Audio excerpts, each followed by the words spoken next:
Morning guys, hi. Eri po, ako'y pauwi na from work. Napadaan po ako rito sa isang maliit but very cute na kainan. Ayan po, oh. Food Kitchen. Itchel. Ito po. Ano po, ang ganda ng kanyang parang Caribbean inspired po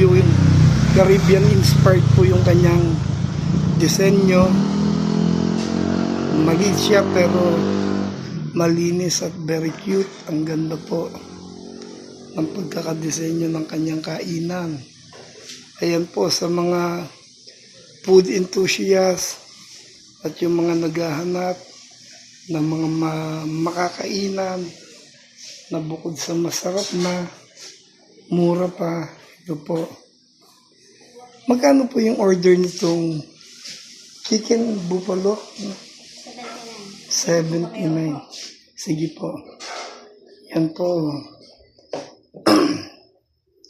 Biruin nyo sa isang maganda at may masarap na meal for only 79 pesos. May free soup ka pa. Yan. Napakaganda po ng kainang ito. Yan.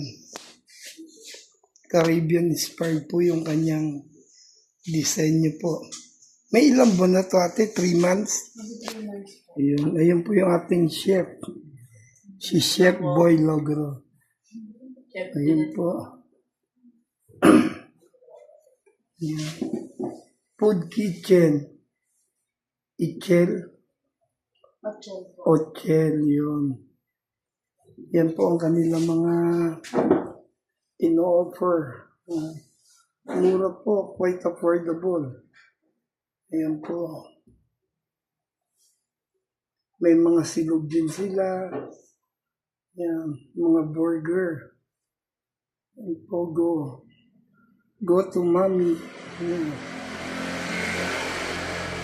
Mga rice toppings. Ayan. 3 months pa lang daw po ito guys. Sayang hindi ko inabutan yung 3 grupo na kumakain.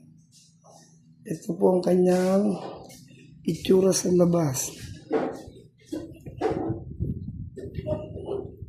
Ito. Dito lang po ito sa Mabuhay. Mabuhay Phase 2. Sa lahat po ng mga nag-explore ng masasarap na at magandang kainan, ito po. I will suggest. Yan. Food Kitchen o Chen Meatback. Yan po. Ito po yung mga kanilang siniserve dito. Ayan.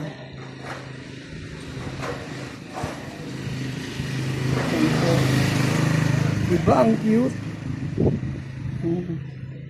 So guys, tara. Tikman na natin yung aking in-order. For only 79 pesos, meron ka ng sa tingin ko po, masarap na chicken buffalo. May free soup ko pa. So hanggang dito na lang guys. And once again, it's 3 o'clock in the morning. Magandang umaga po.